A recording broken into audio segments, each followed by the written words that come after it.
रहीम अस्सलाम वालेकुम नाज़रीन, आप यूट्यूब चैनल देख रहे हैं। मैं इमरान खान हूँ। सबसे पहले मैं आपको साबिक वज़ीर-ए-आज़म इमरान खान साहब का जो ताज़ा बयान है वो बताता हूँ। उन्होंने मुलाकात की है अपने साथियों से भी और इसके अलावा उनकी सहाफ़ियों से भी बातचीत हुई है। इमरान खान साहब ने क्या कहा, नई स्ट्रेटजी क्या है, लेकिन इससे पहले रोज़ाना बेचारे नून लीग वाले हमारे जो दोस्त हैं वो रात को ख्वाब देख कर सोते हैं कि सुबह वो उठेंगे तो शहबाज शरीफ साहब एब्सोल्युटली नॉट कह चुके होंगे, लेकिन जब भी वो उठते हैं तो उन्हें मायूसी होती है क्योंकि शहबाज शरीफ साहब अमेरिका को एब्सोल्युटली नॉट कहने की बजाय अपनी पार्टी को और अपने लोगों को ही मायूस कर चुके हैं और वो एब्सोल्युटली नॉट यहां कह रहे हैं, वहां नहीं कह रहे, क्योंकि इतनी जरूरत ही वो इकट्ठी नहीं कर पा रहे। और बजाय इसके कि अमेरिका के साथ प्रोफेशनली डील किया जाए या इन मामलात को प्रोफेशनली देखा जाए, ताल्लुकात को मजीद खराब किया जा रहा है और दुनिया के साथ अपने ताल्लुकात को कहां पहुंचाया गया, उसके नुकसान क्या होंगे वो बाद में बात करते हैं। लेकिन पहले साबिक वज़ीर-ए-आज़म इमरान खान साहब ने अडियाला जेल में वकला और सहाफ़ियों से गुफ्तगू की है। उन्होंने कहा कि इंशाअल्लाह 2025 हकीकी आज़ादी का साल है। 2024 पाकिस्तान के लिए एक मुश्किल साल था। ज़ाहिर है आज़ादी मुश्किल से ही मिलती है। मुझे पैगाम मिला है कि हमसे डील करें, हम आपकी पार्टी को सियासी स्पेस देंगे। अब ये किसने कहा कि डील करें? कौन देगा सियासी स्पेस? जिन्होंने छीनी है वही देंगे ना। उन्होंने इमरान खान साहब को पैगाम दिया कि आपकी पार्टी को बाकी पार्टियों की तरह स्पेस मिल जाएगी तो आप हमारे साथ डील करें, लेकिन आपको हाउस अरेस्ट करके बनी गाला में मुंतकिल कर देंगे। अब ये इमरान खान साहब के पास, मैं पहले भी आपको खबरों में बता चुका हूं और बहुत सारे लोग भी ये खबर दे चुके हैं कि बारहा इमरान खान साहब को ये ऑफर दी गई है कि जनाब आप हाउस अरेस्ट होने का फैसला करें और इसके ऊपर जो है पेशरफ्त हो सकती है। कभी कहा जाता है जी कि नथिया गली, कभी कहा जाता है जी खैबर पख्तूनख्वा, कभी कहा जाता है जी बनी गाला, लेकिन इमरान खान साहब ने इसको मुस्तरद किया है और वैसे भी उनको इसे मुस्तरद ही करना चाहिए। इमरान खान ने कहा कि मैंने जवाब दिया है कि पहले बाकी तमाम सियासी कैदियों को रिहा करो, मैं जेल में रह लूंगा, लेकिन कोई डील कबूल नहीं करूंगा। हाउस अरेस्ट या खैबर पख्तूनख्वा की किसी जेल में नहीं जाऊंगा। अब ये बात आप जहन में रखें कि निज़ाम के लिए सबसे बड़ा प्रॉब्लम यह है कि निज़ाम अपनी इज्जत कैसे बचाए। निज़ाम जो कल तक बड़ा एग्रेसिव था, बड़ा जारहाना था, पूरा का पूरा जो एस्टेब्लिशमेंट और हुकूमत का स्ट्रक्चर है, उन्होंने इमरान खान पे पीटीआई पे हमला किया हुआ था। अब मार मार के उन्होंने सारी कोशिशें करके देख ली हैं, बिलाखिर उनकी हालत यह है कि अब वो इमरान खान को छोड़ना चाहते हैं और समझ नहीं आ रही कि कैसे छोड़ें। देखिए, इमरान खान अगर हाउस अरेस्ट हो जाते हैं या खैबर पख्तूनख्वा की किसी जेल में चले जाते हैं या कोई फेवर ले लेते हैं इस निज़ाम से, तो वो बात नहीं बनेगी। अब अगर इमरान खान साहब को रिहा किया जाता है जेल से तो इमाम खुमैनी टाइप का इमरान खान साहब का पाकिस्तान में इस्तकबाल होगा। इस खित्ते में लोग सारे इस्तकबाल भूल जाएंगे। अब इतना बड़ा इस्तकबाल अगर इमरान खान का होगा तो वो पाकिस्तान का क्या खित्ते का सबसे बड़ा प्लेयर बन जाएगा। और फिर सबको पता है कि फिर इलेक्शन जीतने के बाद इमरान खान साहब इक्तदार में भी आ जाएंगे और बहुत सारी चीजें बहुत सारे लोगों को फेस भी करनी पड़ेंगी। अब सिस्टम इस वक्त क्या सोच रहा है कि इमरान खान साहब को छोड़ना तो पड़ेगा, मैक्सिमम 1-2 महीने अंदर रखा जा सकता है, इससे ज्यादा अब नहीं रखा जा सकता। अगर आप केसेस के मामले में देखें तो मैं पहले दिन से कह रहा हूं कि अगर इमरान खान साहब को इंसाफ के नुक्ता नजर से छोड़ना है तो वो तो उनको अगस्त में छूट जाना चाहिए था, जब केसेस खत्म हो गए थे। सितंबर में छूट जाते और सबका यह अंदाजा था कि अगर इंसाफ और कानून पे चलेंगे तो छूट जाएंगे, लेकिन साल खत्म होने को आया, इमरान खान साहब नहीं छूटे, तो इंसाफ तो होना नहीं है।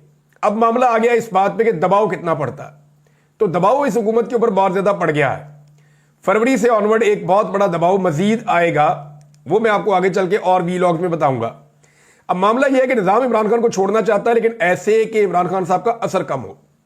मुमकिन है कि जैसे ही इमरान खान साहब की अचानक बेल हो, एक ही दिन में रोपकारें और सारी चीजें हो जाएं और फौरी तौर पर अडियाला जेल में हेलीकॉप्टर पहुंचाया जाए कि खान साहब बैठे, आपको फौरन घर पहुंचाना है, तो क्या इमरान खान साहब ये बात मान लेंगे?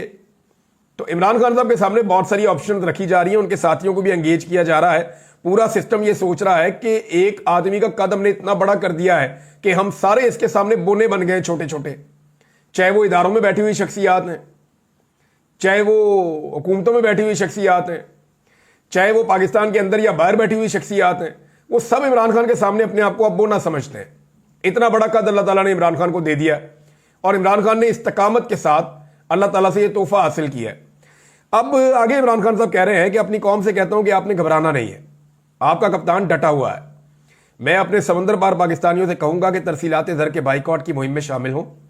अभी हमारे मुतालबात के हवाले से कमेटी कमेटी ही खेला जा रहा है।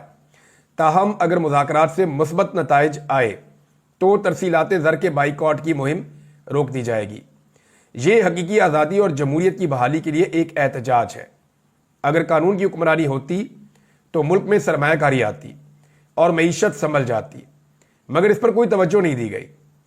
सरमायादार अपना सरमाया निकाल रहे हैं और कारखाने बंद हो रहे हैं। मिलिट्री कोर्ट में 9 मई से मुताल्लिक अपनी मर्जी के ट्रायल किए गए। ओपन कोर्ट में ट्रायल चलाए जाते तो 9 मई की वीडियो फुटेज देनी पड़ती।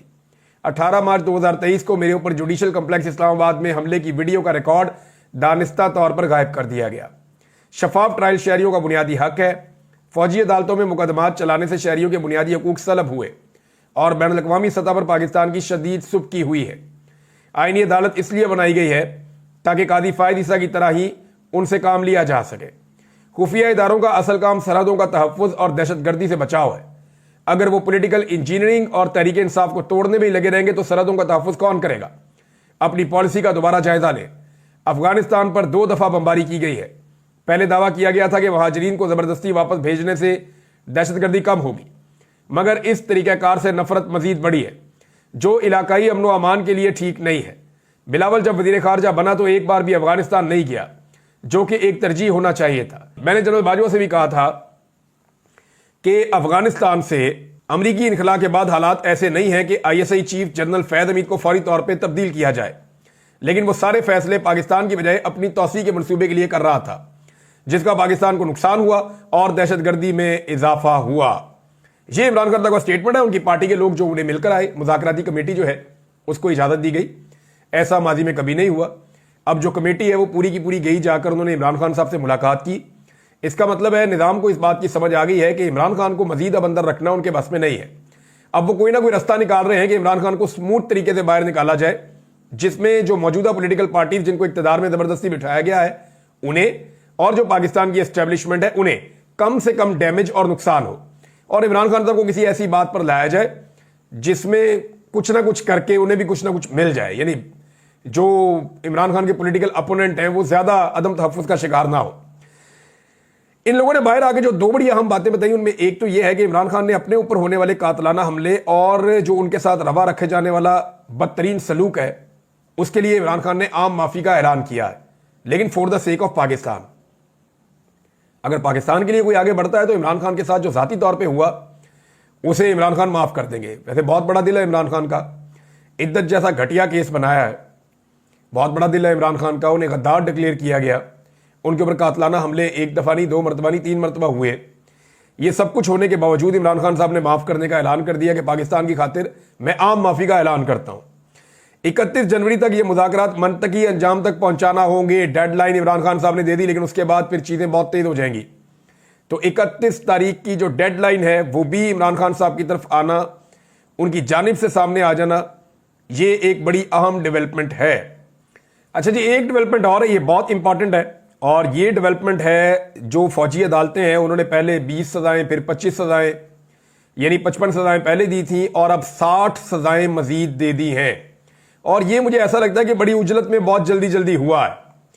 ये जो सजाएं सुनाई गई हैं इनकी तफसील ये है कि इमरान खान साहब के जो भांजे हैं हसन नियाज़ी साहब, और उनको सजा सुनाई गई है 10 साल की, और उनके अलावा किसी को 5 साल, किसी को 7 साल, किसी को 6 साल, किसी को 2 साल, इस तरह ये सबको सजाएं सुना दी गई। 60 मजीद कैदी जो फौजी हिरासत में थे उन्हें ये सजाएं सुना दी गई हैं।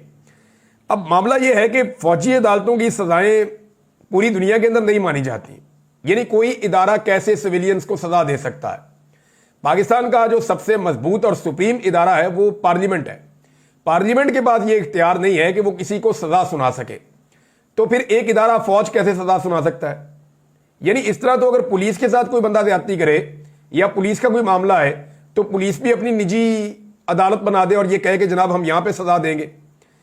यानी वो भी एक इदारा है ना, पुलिस भी एक इदारा है, फौज एक इदारा है, और बहुत सारे इदारे हैं पाकिस्तान में काम कर रहे हैं। तो इस तरह हर इदारे की अपनी अलग अदालत होनी चाहिए जिसके अंदर वो फैसले करे। देखिए, इंटरनल कोड ऑफ कंडक्ट के हवाले से पूरा एक सिस्टम होता है, हर इदारे के अपने रूल्स होते हैं जिनके मुताबिक उनके अंदर फैसले किए जाते हैं।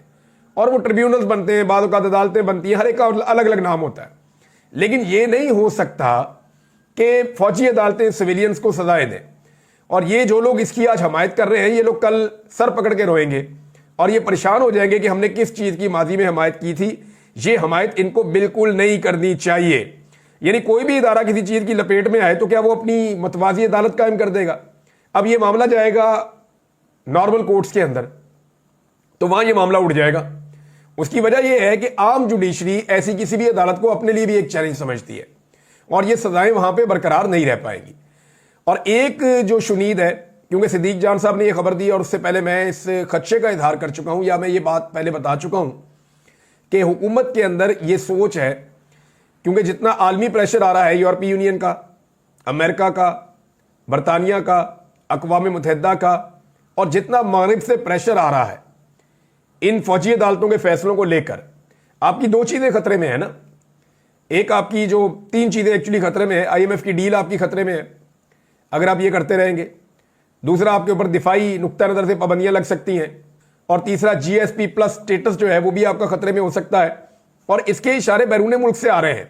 ये मैं कोई बात नहीं कर रहा, लेकिन सिंपल ये है कि पाबंदियां तो उन लोगों के ऊपर लगनी चाहिए जो लोग इसके लिए जिम्मेदार हैं। और एक बड़े सीनियर जर्नलिस्ट हैं, उन्होंने आज इसके हवाले से एक ट्वीट भी किया हुआ है और उनका ये क्लेम है कि आने वाले दिनों में अमेरिका और यूरोप से कुछ ऐसी डेवलपमेंट्स होने जा रही हैं जिनके नतीजे में कुछ पाकिस्तानी सरकारी अफसरान जो बड़े बड़े ओहदों पे बैठे हुए हैं उन पर, और कुछ सियासी शख्सियात भी हो सकती हैं, इन पर बैनुल-अक़वामी सतह पे पाबंदियां लग जाएं। इनके ऊपर ट्रैवल बैन लग सकता है, इनके असासों के हवाले से पाबंदियां लग सकती हैं और इनको वीज़े भी नहीं मिलेंगे। इस किस्म की चीज़ें जो हैं वो उस एक ट्वीट के अंदर मौजूद थी। जर्नलिस्ट हैं अब ये बात कर रहे हैं। लेट्स सी होता क्या है आने वाले दिनों में, क्योंकि ओवरसीज पाकिस्तानी इसकी डिमांड बड़े लंबे अरसे से कर रहे हैं। कनाडा में भी, अमेरिका में भी, यूरोप में भी, बरतानिया में भी, ऑस्ट्रेलिया में भी, वो हर तरफ ये बार बार कहते हैं कि जनाब पाबंदियां लगाएं इन बंदों के ऊपर, पाकिस्तान के ऊपर पाबंदियां ना लगाएं बल्कि इन बंदों के ऊपर पाबंदियां लगाएं। बहरहाल अब ये जनाब मजीद 60 लोगों को सजा दी गई और बड़ी उजलत में दी गई है। जो प्रेस कॉन्फ्रेंस थी उसके हवाले से जिन सहाफियों ने वहां सुना वो ये कह रहे हैं, और अगर आप वो सुने उसको रिकॉर्डिंग उसकी निकाल के, तो वहां पे अग्रेशन नहीं थी अब प्रेस कॉन्फ्रेंस में ISPR की, बल्कि वहां पे एक सवाल पूछा गया और बड़ा बड़ा जबरदस्त सवाल था। और ये सवाल पूछा जाना चाहिए था कि जो लोग पार्टी छोड़ गए 9 मई के बाद, उनके ऊपर 9 मई का कोई जुर्म ही साबित नहीं हुआ, और जिन्होंने पार्टी नहीं छोड़ी वो मुजरिम साबित हो गए। तो इस पर DG ISPR ने कहा कि वो पार्टी छोड़े या ना छोड़े ये उसका जाती फेल है, इसका 9 मई की तहकीकात पर कोई फर्क नहीं पड़ेगा, ये DG ISPR ने कहा। लेकिन हमने ये देखा कि बहुत सारे ऐसे नाम थे जिनमें एक नाम मुराद रास का था, अंदलीब अब्बास का था, और बहुत सारे ऐसे नाम थे। ये वो लोग थे जिन्होंने 9 मई के बाद फौरी तौर पे पार्टी को छोड़ दिया था, जैसा कि फारूक हबीब है जिनको गिरफ्तार किया गया था और 9 मई के अंदर उनको मरकजी मुलजिम समझा गया था। ऐसे और बहुत सारे लोग हैं जिन लोगों ने भी पार्टी से अपनी वाबस्तगी तोड़ दी। उन लोगों के ऊपर 9 मई का कोई मुकदमा नहीं रहा। वो लोग ऐसा लगता है कि हर चीज में से निकल गए। वो पूरी दुनिया में ट्रैवल भी करते हैं, वो आज़ादी से पाकिस्तान में घूमते भी हैं, उन्हें इलेक्शन लड़ने की भी आज़ादी थी, वो जेलों के अंदर भी नहीं रहे, उन्हें फौजी अदालतों से सजाएं भी नहीं दिलवाई गई। तो ये बात आप क्लियरली जरा समझ लें इसको, कि यहां मुझे ऐसा लगता है कि ये फैक्ट DG ISPR ने गलत बताया। उन्हें यह बताना चाहिए था कि वाकई ऐसे बहुत सारे लोग हैं जिन्होंने 9 मई के बाद पाकिस्तान तहरीक इंसाफ को छोड़ा और फिर वो 9 मई के मुजरिम या मुलजिम नहीं रहे, क्योंकि तहरीक इंसाफ को जिम्मेदार समझते हैं। वो 9 मई के लिए तो तहरीक इंसाफ छोड़ने पे ये जुर्म खत्म हो जाता है। हमने तो ये पैटर्न देखा है पाकिस्तान में और क्लियरली यही पैटर्न था। नाज़रीन, दफ्तर खारजा पाकिस्तान का जो है उसने थोड़ी सी अक्लमंदी का सबूत दिया है, और जो हरकतें ख्वाजा आसिफ साहब ने की हैं उसके बाद सूरत किसी और तरफ जा रही है। मैं पहले आपको बता देता हूं कि ख्वाजा आसिफ साहब ने एक नई कहानी सुना दी कि जनाब कोई प्रोजेक्ट है गोल्ड स्मिथ का और उसके अंदर कोई बंदे भर्ती हो रहे हैं और पाकिस्तान को नुकसान पहुंचाना है, एटमी ताकत को सरनगू करवाना है। ये इमरान खान साहब को जेल से निकालने के स्टेटमेंट के ऊपर पाकिस्तान में जुल्म और फस्तायत के खिलाफ जो भी दुनिया में कहीं से आवाज उठाती है वो इसको इस खाते में ख्वाजा आसिफ जोड़ रहे हैं। इसके ऊपर रिचर्ड ग्रेनल ने एक स्टेटमेंट दिया है और ये बड़ा संजीदा स्टेटमेंट है। उन्होंने कहा था Pakistani embassy in Washington DC and ambassador Rizwan Sheikh have some explanation to do. इन्हें पाकिस्तानी एम्बेसी को और सफीर को किसी चीज की सफाई देनी पड़ेगी जल्द। दैट थ्रेट्स के जान से मारने की धमकियां and the crazy talk about operation Goldsmith from the minister of defence is reckless. कि जनाब मौत की धमकियां भी दी जा रही हैं कत्ल की, और साथ में कोई ऑपरेशन गोल्डस्मिथ जो है वो मुतारफ करवा दिया गया है, और ये रैकलेस किस्म के इल्जामात हैं जो पाकिस्तान के वजीर दिफा की जानिब से लगाए जा रहे हैं। There should be a review of what the United State taxpayer provides Pakistan in aid. अच्छा, अब वो ये कह रहे हैं कि पाकिस्तान को एड देता है यूनाइटेड स्टेट्स, बड़ी इमदाद फराम करता है, तो इसको फिर रिव्यू भी करना पड़ जाएगा। इसके ऊपर एल मॉर्गन जो एक एनालिस्ट हैं अमेरिकन, और ये वो खातून है जिन्होंने पहले बता दिया था 25 तारीख को कि इस्लामाबाद में एक कत्लेआम होने वाला है। इन्होंने वार्न किया था कि इस्लामाबाद में एक खौफनाक कत्लेआम का मंसूबा बना लिया गया है, और इन्होंने उसका इल्जाम मिलिट्री एस्टेब्लिशमेंट पे लगाया था। लेकिन 26 तारीख को फिर वो वाकया सानिया आपने इस्लामाबाद में होता हुआ देखा भी। वो कहती है जी United States is the largest contributor to IMF funds. अब वो IMF की बात करें कि IMF का सबसे बड़ा कंट्रीब्यूटर अमेरिका है, और IMF को रिव्यू करना चाहिए कि जो $7 अरब बेल आउट पैकेज उन्होंने पाकिस्तान को दिया है, और जो अगली इसकी किस्त है उस हवाले से इनको IMF को तब तक फैसला नहीं करना चाहिए जब तक कि इमरान खान और सारे जो सियासी कैदी हैं उन्हें रिहा ना कर दिया जाए, और पाकिस्तान में फ्री एंड फेयर इलेक्शन के साथ इसको मशरूत किया जाए, इमदाद को और बेल आउट पैकेज को। जनाब आपका IMF का प्रोग्राम भी खतरे में है, आपका GSP प्लस का जो स्टेटस है वो भी खतरे में है, और इसकी वजह फौजी अदालतों के फैसले और पाकिस्तान के जो वज़रा हैं उनके नामुनासिब बयानात हैं, गैर जिम्मेदाराना बयानात हैं, और लगातार वो इससे बाज नहीं आ रहे, वो यही हरकतें करते चले जा रहे हैं। दफ्तर खारजा से जब इस बारे में सवाल पूछा गया तो उन्होंने जवाब देने से गुरेज किया, यानी कम से कम पाकिस्तान के दफ्तर खारजा ने इस अक्लमंदी का मुजाहरा किया कि अब अमेरिका को जवाब नहीं देना। यानी उन्होंने ये सोच लिया है कि अमेरिका को जवाब देके फंसने वाली बात है, गुनाह हमारा, गलतियां हमारी, जुर्म हमारा, हमने बंदे मार दिए डी चौक के अंदर, हमने इलेक्शन चोरी कर लिया पाकिस्तान के अंदर, हमने पाकिस्तान में जुल्म का, जबर का, फस्तायत का बाजार गर्म कर दिया, हमने एक पॉलिटिकल पार्टी से उसका बल्ले का निशान ही छीन लिया, हमने एक पॉलिटिकल पार्टी के लीडर के ऊपर 200 मुकदमे डाल के उसको जेल के अंदर बंद कर दिया, हमने उसके ऊपर इद्दत जैसा घटिया केस बना दिया, हमने खवातीन और बच्चों को अगवा कर लिया, हमने जबरी तौर पे बेशुमार लोगों को लापता किया, शायरों को और सहाफियों तक को हमने दीवार के साथ लगा दिया, हमने कोई चीज पाकिस्तान में सही चलती हुई नहीं छोड़ी। तो गुनाह तो सारा जुर्म हमने किया पाकिस्तानियों ने, तो हम कैसे दुनिया को जवाब दे सकते हैं जो सवाल पूछ रहे हैं। देखिए ख्वाजा आसिफ वगैरह या बाकी लोग जो हैं वो हल्की हल्की आवाज निकालते हैं कि पाकिस्तान के अंदरूनी मामला है, इनमें मुदाखलत ना की जाए, लेकिन मैं एक चीज क्लियरली आपको बताऊं कि इंसानी हुकूक कभी भी किसी मुल्क का अंदरूनी मामला नहीं होता। अंदरूनी मामला होता है कि अवाम ने जिसको वोट दिया वही मुंतखब होकर आ जाए। अंदरूनी मामले का जवाब तब देना था जब साइफर आया था और कहा गया था कि इसको निकालो नहीं तो तुम्हें नताइज बर्दाश्त करने पड़ेंगे। यह था अंदरूनी मामला जिसके ऊपर कोई नहीं बोला। इंसानी हुकूक किसी भी मुल्क का अंदरूनी मामला नहीं होता। अमेरिका के अंदर किसी के साथ जुल्म होगा, हम आवाज उठाएंगे। अमेरिका की वजह से दुनिया में जितना खून खराबा हुआ उसके ऊपर हमने आवाज उठाई है। अब अमेरिका तो नहीं कह सकता हमारा अंदरूनी मामला है, आप इसके ऊपर बात ना करें। जो अमेरिका में जॉर्ज फ्लॉयड के साथ हुआ या जो सियाफा अमरीकियों के साथ एक दौर में मामला रहा, उसके ऊपर मैंने भी वीडियोस बनाई है।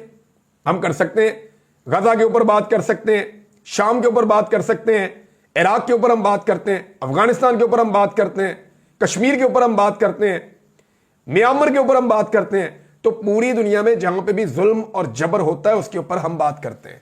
तो वो उस मुल्क का अंदरूनी मामला नहीं होता। इंसानी हकूक का मामला इंसानी मामला है, और इसके ऊपर अक़वाम मुत्तहिदा के चार्टर के अंदर बाकायदा तहरीरी तौर पर लिखा हुआ है, और सब इसके अंदर मुदाखलत कर सकते हैं और इसके ऊपर अपना बयान दे सकते हैं। अब नाज़रीन, रास्ता क्या है?